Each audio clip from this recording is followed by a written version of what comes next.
Well, it's not the power struggle of the usual kind. It is a power struggle over the human mind. You are not a part of me, you do not control me, or I am mine. But I hope that you are gonna bridge your world with mine. And it's not the power struggle of the usual kind.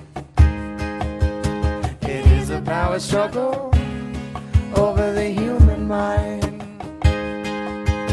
So put yourself together, boy, set yourself free. Alone we are a candle, but together we are fire, are we? Yeah. 'Cause you know that my fire is burning, and the waves keep tumbling in. You know my desire is yearning for a life I can't depend in. You know that my river is slowly back onto my dry land. You know that my ocean is pulling back onto my origin.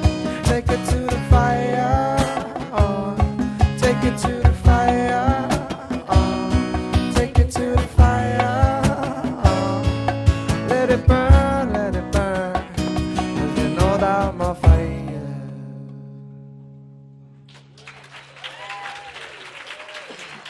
Thank you. We've got a little ceremony as a part of the day because I've been really thinking about this idea about celebrating families. And one of the things that we do in families is we give each other gifts. You can start. Wait, I got confused. So would it be okay if I gave you a gift from the Center for Spiritual Living? Carol, would you help me? We have some wonderful little wristbands that say, Celebrate Family, Center for Spiritual Living. Now we have large size and we also have little size. So if you're a kid or you have little tiny wrists, we've got you covered. Just know those are available to you. Because I don't know if you heard, but there's a little church here in town that made a pronouncement about who gets to be blessed and who doesn't. And what I noticed about that, this is not a protest vote, I'm not going to go on a rampage or anything. It's just, it got me thinking. Yeah, my Facebook exploded, like, whoa, okay, that struck a nerve.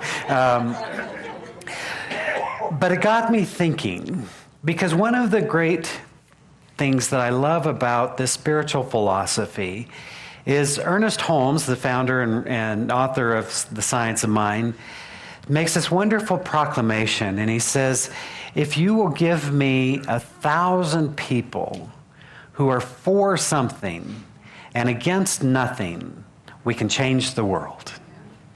And I thought, isn't that wonderful? Because so often when you talk to people, especially as we move into a political year, or I don't know, that there's not ever any not political years anymore. It just seems like it's one, nobody ever governs, they just run. That's, don't let me go, don't let me get started. Anyways, that in this political year, you can find a lot of people that will talk about what they're against, right? If Facebook is anything like mine, you find out there's a lot of people that are against something. But again, we want to look at what we're for. Both this is both personally and in the world. You see, we have an amazing capacity. It is called our mind. And our minds have this amazing ability to find what we are seeking. In fact, they only find what we are seeking. Jesus said it to us. He said, seek and you shall find. And it's true. It's true, as they say. We find whatever it is we are looking for. Whatever we're looking for, we find. Now, this is more a statement of us than it is about the world, isn't it, when we begin to realize that? So we realize that the glasses that we see the world through is what determines our experience of the world. And so when we are put on our set of ain't it awful glasses, there's lots of things to point to. But likewise, when we say, isn't it wonderful, and that it becomes our framework, that's exactly what we find. So one the great lessons for us is to learn to train our minds in such a way that we are both seeking and finding the life that we want. Now, this works in so many ways, but it's a very basic component of wanting to understand how our lives work. If we want to change our lives, it is not enough to figure out what we don't want. And do you need me to repeat that, or do you get it? Repeat it. Okay. It is not enough to figure out what we don't want. Ultimately, we have to figure out what we want. What is the life that brings me joy? What is the life that brings me fulfillment? What is the life that is fulfilling my heart and my soul and my purpose? So, in thinking about this experience, I thought, well, what do we stand for? And we're different. I will tell you this. If you're looking for a church, we're not very good at it. We're just not, you know?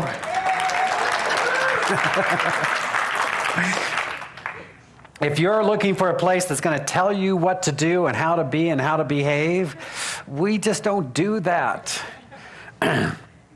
We do, however, put forth some principles that you can apply in your life, and when learning to do so, you find you have tremendous capacity and power.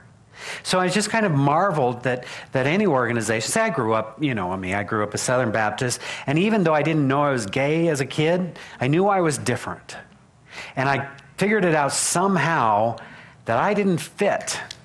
That's a heck of a thing for an 8 or 10-year-old kid to have to figure out, that this wasn't my program, right? And so this kind of explosion that happened was like, we're not allowed. But here at Ye Old Center for Spiritual Living, come on down. Right? So I thought, really, isn't that interesting? Because we don't tell you what defines your family. You get to tell us. And we celebrate that with you. So, which I think is so marvelous, because family looks different today. Have you noticed this? Family looks very different. I think about my own family, which is a complete and utter mess. Love them.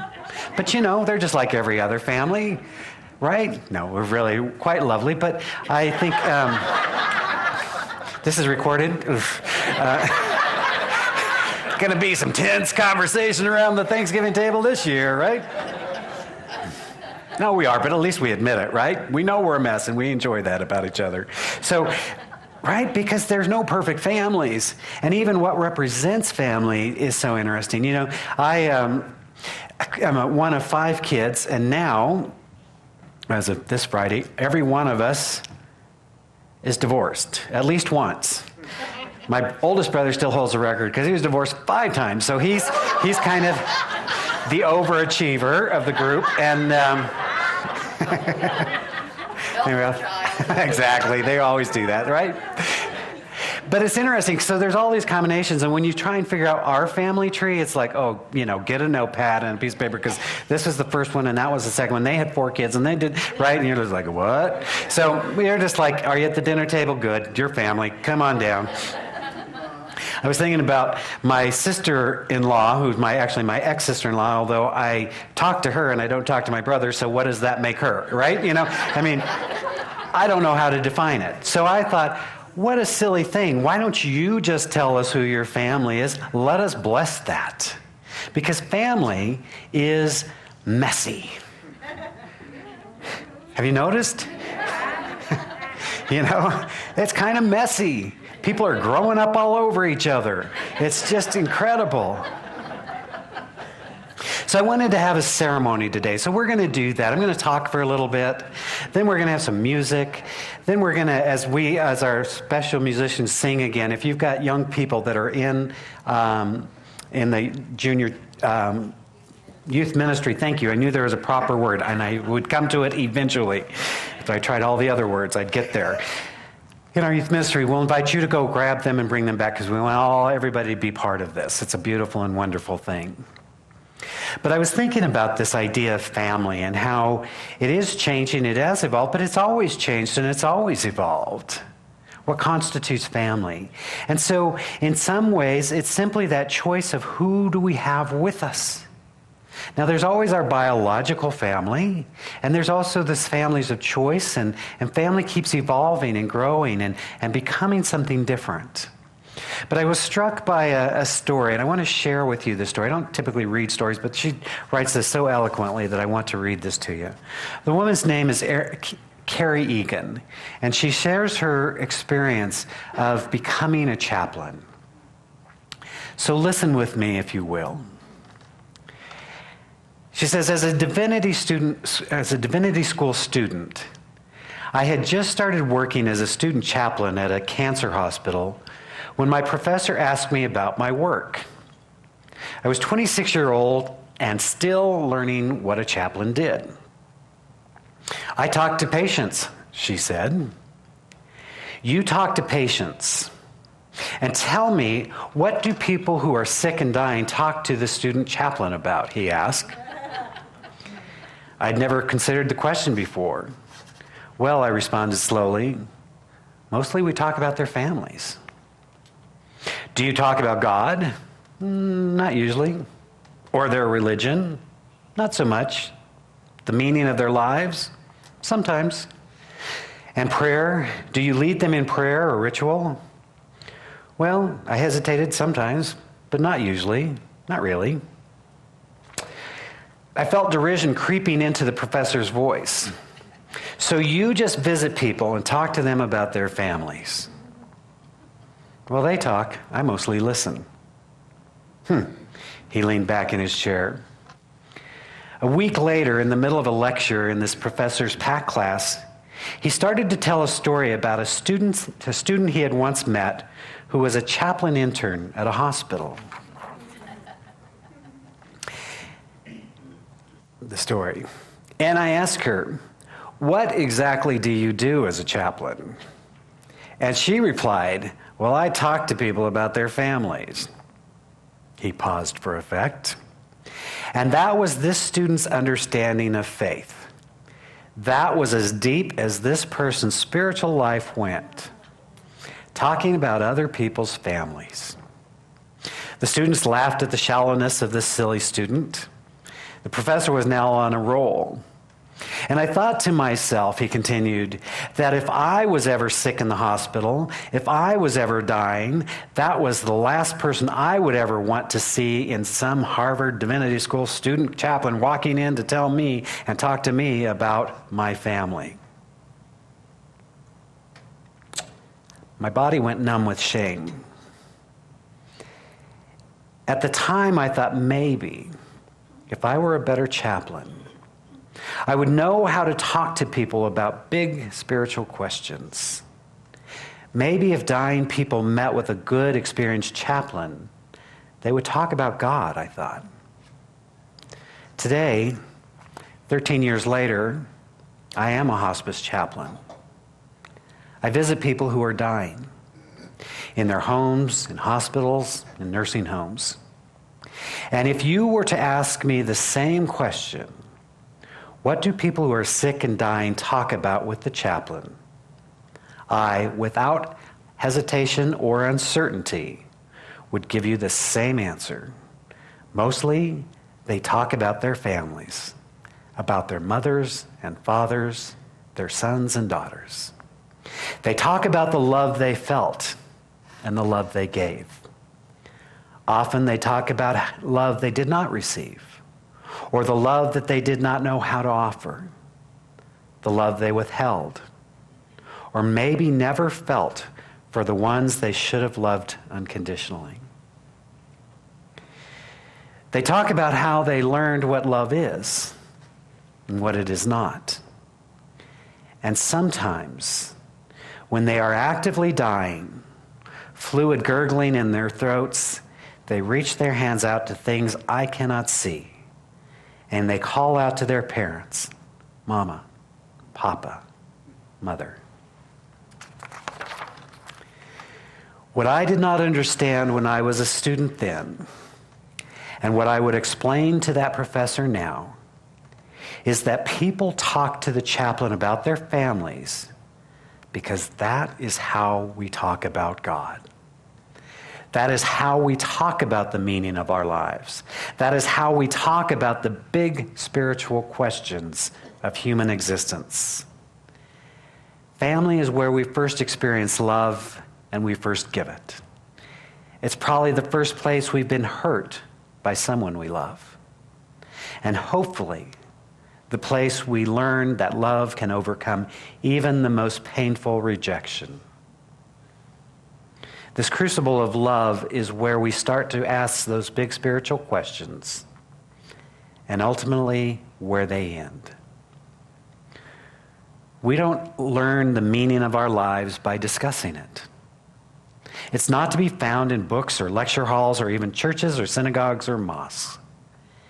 It's discovered through those actions of love. If God is love, and we believe that to be true, then we learn about God when we learn about love.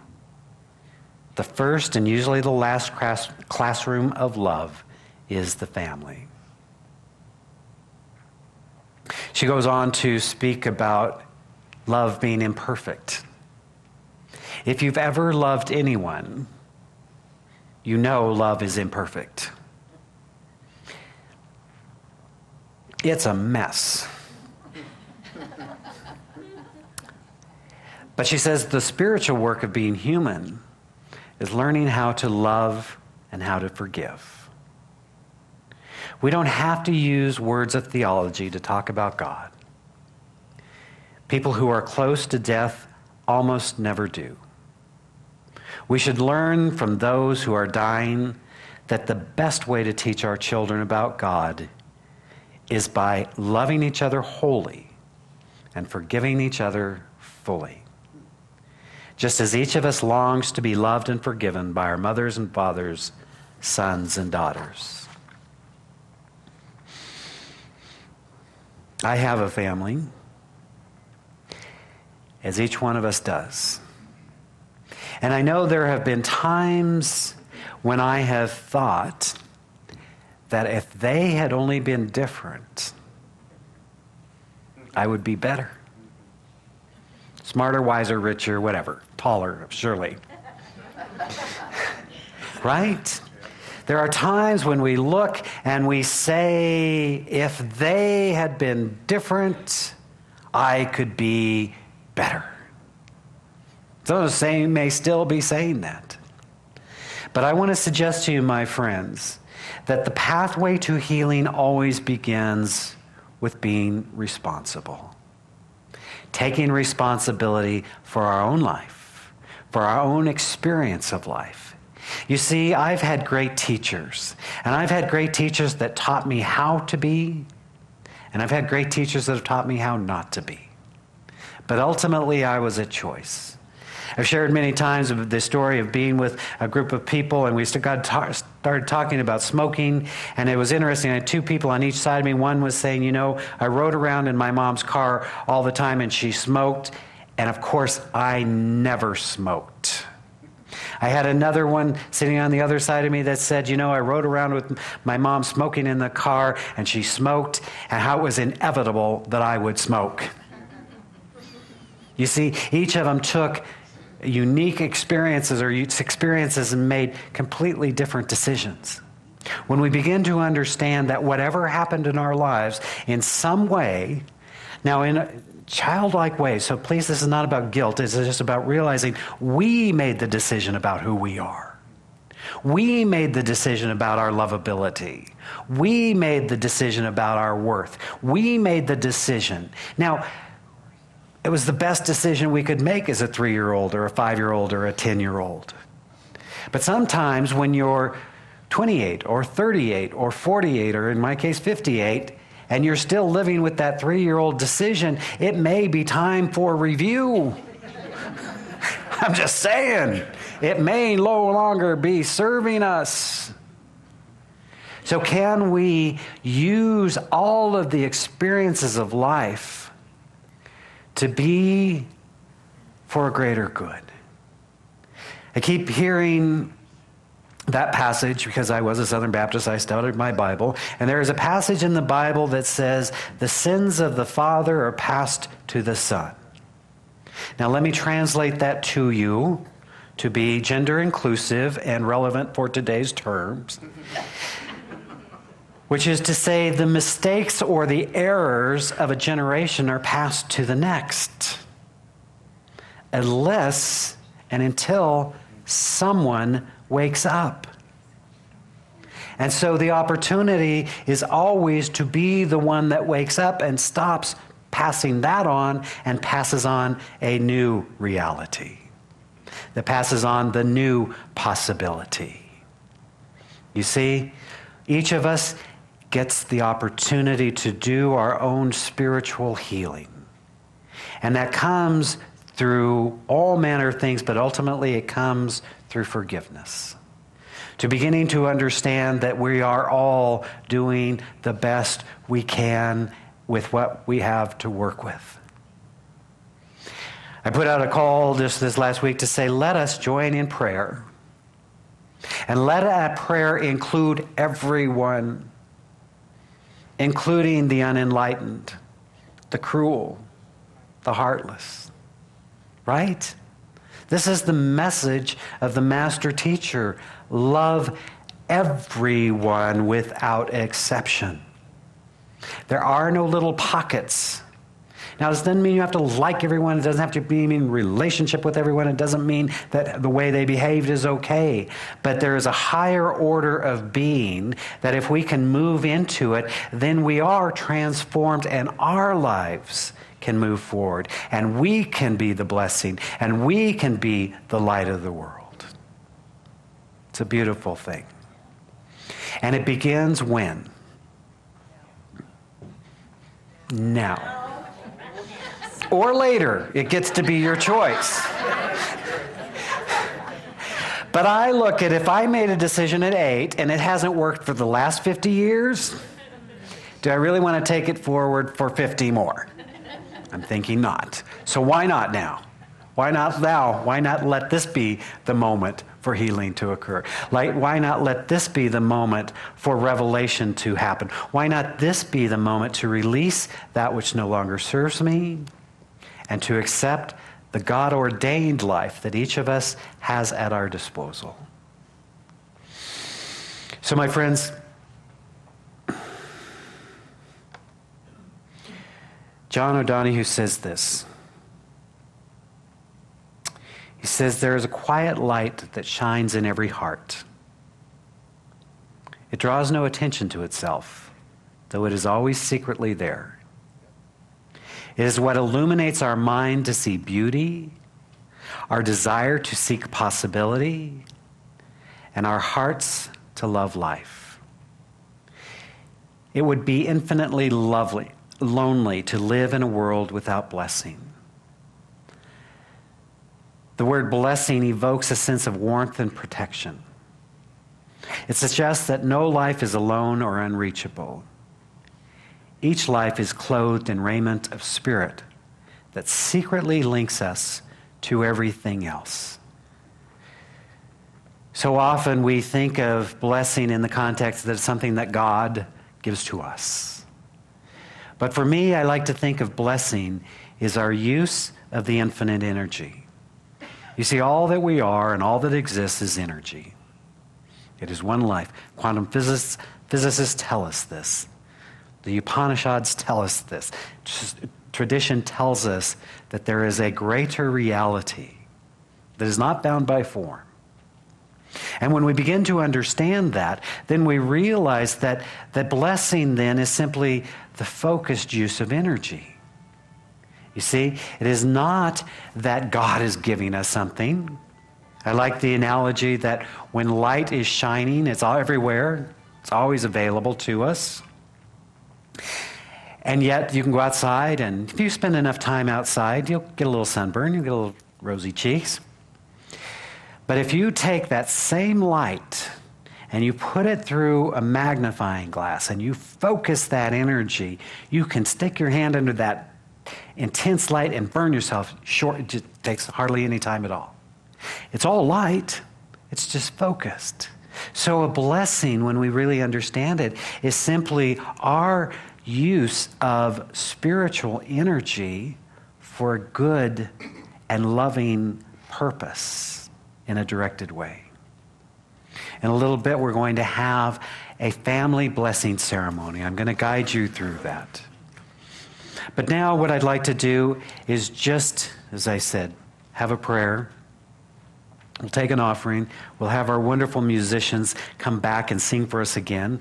As I mentioned, if you have little ones, that would be the time to go get the little ones and bring them back with you so we can participate in this family blessing. So if you will, simply in this moment, join me in prayer. And I invite you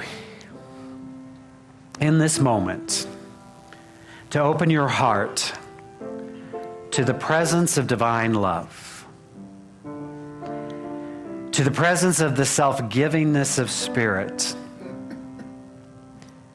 to the presence of that unifying intelligence and force that guides all that is.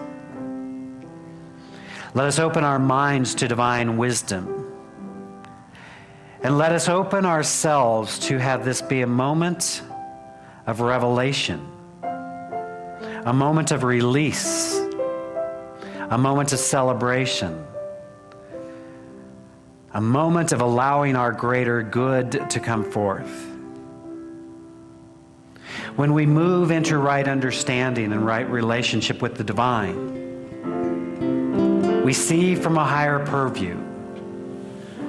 We have eyes to see and ears to hear. We experience a spiritual reality that is transcendent of the physical.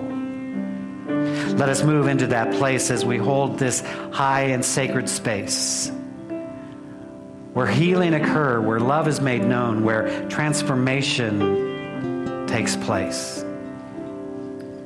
In this moment, we make a conscious decision to release that which is no longer serving us, that which is no longer carrying us forward towards our vision of possibility. We release our petty resentments, our limited ways of understanding, and we step into a greater possibility through the power of love. We know at the very core of our being that we are spiritual in nature, that we are one with the divine, and therefore we know that which is true of the whole must be true of its part. So we know there is peace, there is love, there is harmony, there is wholeness. This is the truth of our being. And from this awareness and understanding, we allow our light to shine brightly, to be a blessing to all whom we meet. We allow our lives to be healed and transformed. We allow that power that we are to be made known. Let us give thanks in this moment for the spiritual awareness and understanding. Let us extend the blessing to all of those who have brought us into being and all those that will follow after. Let us be at peace. And so I'm giving thanks in this moment for the many blessings in our lives. I'm naming it good and very good, as together we say, and so it is.